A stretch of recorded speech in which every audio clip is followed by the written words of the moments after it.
একজন বেসরকারি চাকরিজীবী অথবা সরকারি চাকরিজীবী সকাল থেকে সন্ধ্যা পর্যন্ত তার জীবনের 50টি বছর ব্যয় করার পরে যে সামান্য টাকা জমিয়ে থাকেন, কোন একটা প্রাইভেট হসপিটালে ভর্তি হওয়ার পরে একদিনে তার টাকাটা চলে যায়।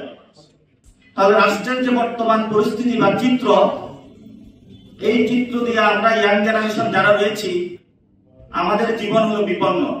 এখন যদি আমরা কথা বলি তাহলে অনেক উপদেষ্টা নাখুশ হন। আপনি যখন চেয়ারে বসেছেন আপনি নাখুশ হলে চলবে না।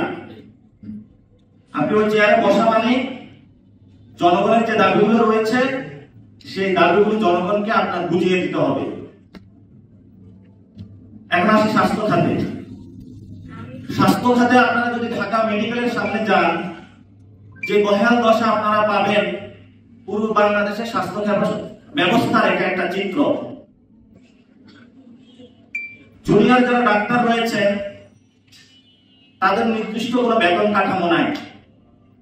আপনি ঢাকা মেডিকেলে, চট্টগ্রাম মেডিকেলে, রাজশাহী মেডিকেলে যাইলে দেখবেন একজন ডাক্তার যে সারা রাত সার্ভিস দিয়ে থাকে, সারা দিন সার্ভিস দিয়ে থাকে, তার একটা ঘুমানোর জায়গা নাই, একটা ভালো ওয়াশরুম নাই,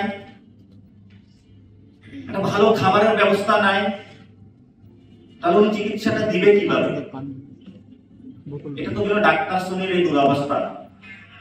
নার্স যারা রয়েছে তাদেরকে বাংলাদেশে ABC কোন ক্যাটাগরিতে করে রাখা হয়েছে এটার কোনো ইয়াত্তা নেই। নার্সরা আন্দোলন করেছিল বেতন কাঠামোর জন্য, অথচ বিভিন্ন দেশে বাংলাদেশ থেকে নাকি নার্স পাঠিয়ে থাকে। কিউবা রাষ্ট্র তাদের স্বাস্থ্য ব্যবস্থার এত উন্নয়ন ঘটিয়েছে, আমরা সেই মডেলগুলো কেন অনুসরণ করতে পারি না? একজন বেসরকারি চাকরিজীবী অথবা সরকারি চাকরিজীবী সকাল থেকে সন্ধ্যা পর্যন্ত তার জীবনের 50টি বছর ব্যয় করার পরে যে সামান্য টাকা জমিয়ে থাকেন, কোন একটা প্রাইভেট হসপিটালে ভর্তি হওয়ার পরে একদিনে তার টাকাটা চলে যায়। আমরা সরকারকে আহ্বান জানাবো যে বাংলাদেশের মানুষের এই সময় একটি স্বাস্থ্য প্ল্যান আপনারা মানুষকে দিন।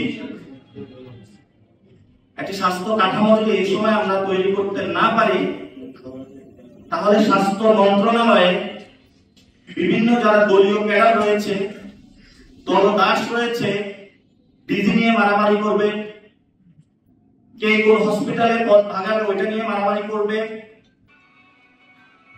এই মারামারি যদি চলমান থাকে তাহলে বাংলাদেশের অধিকাংশ মানুষ স্বাস্থ্য খাতের অব্যবস্থাপনায় বড় একটা অংশ মারা যাবে। দেশে বড় একটা মাফিয়া গোষ্ঠী সৃষ্টি হয়েছে, এটার নাম হলো জিএমআই। ওনার প্রোডাক্ট ছাড়া কোনো হসপিটাল প্রোডাক্ট কিনতে পারবে না। এবং করোনার সময় ফেস মাস্ক যে বাণিজ্য যেভাবে করেছেন, পুরো স্বাস্থ্য খাতকে উনি হলো ব্ল্যাকমেইল করেছিলেন। তো যদি একটি কোম্পানিকে এভাবে হলো বাংলাদেশ রাষ্ট্র ব্যবস্থা স্বীকৃতি দেওয়া হয়, তাহলে স্বাস্থ্য খাতের যারা তরুণ উদ্যোক্তা রয়েছেন ওনারা কিভাবে ভালো ব্যবসার নিশ্চয়তা বিধান করবেন, এটা এই কোশ্চেনটা আমরা সরকারের কাছে রেখে গেলাম। তাহলে রাষ্ট্রের যে বর্তমান পরিস্থিতি বা চিত্র, এই চিত্র দিয়ে আমরা ইয়াং জেনারেশন যারা রয়েছি আমাদের জীবন হলো বিপন্ন। আমাদের জীবনে নিরাপত্তা নেই। বাসার নিচে নামলে ককটেল খেতে হয়, মার্কেটে গেলে ফরমালিনের খাবার খেতে হয়, চিকিৎসা করাতে যাবো হলো সরকারি হসপিটালের ব্যবস্থাপনায় প্রাইভেট হসপিটালে যেতে হয়। প্রাইভেট হসপিটাল হলো কয়েকটা ব্যক্তির কাছে দিয়ে রয়েছে, তারা আবার ওই ব্যক্তিগুলোই পার্লামেন্টে যায় এমপি হয়। ওই হসপিটালের মালিকগুলোই আবার হলো বিভিন্ন সংগঠনের নেতৃবৃন্দ হয়, এবং সে যে চার্জটা আমাকে দিবে, হাতে ধরিয়ে দিবে, ওইটাই আমাকে দিতে হবে। যদি না দিতে পারে, আমার পকেটে না থেকে আমাকে আবার জেলে পাঠিয়ে দিবে। এই হলো বাংলাদেশের স্বাস্থ্য খাতের নৈরাজ্য। এই নৈরাজ্য বন্ধ করার জন্য আমরা সরকারকে জানাবো, আমরা সরকারকে আহ্বান জানাবো যে আপনারা দ্রুত পদক্ষেপ নিন। যদি আপনারা স্বাস্থ্য এবং শিক্ষা খাত জেলে সাজাতে না পারেন, বাংলাদেশের 18 কোটি মানুষের বহিঃশক্তি দূরের কথা, ভিতরে তাদের জীবনটা বিপন্ন হয়ে তারা মরণ অবস্থায় একদিকে চলে যাবে। এই জন্য আমরা কাজ শুরু করেছি জাতীয় নাগরিক পার্টির পক্ষ থেকে। এখানে যারা নার্স রয়েছেন, জনস্বাস্থ্য যারা রয়েছেন, অর্থশাস্ত্রে যারা রয়েছেন, সিনিয়র যারা সিটিজেন রয়েছেন, বিদগ্ধ যারা ডাক্তার রয়েছেন, আমরা তাদেরকে একসাথে নিয়ে এসেছি।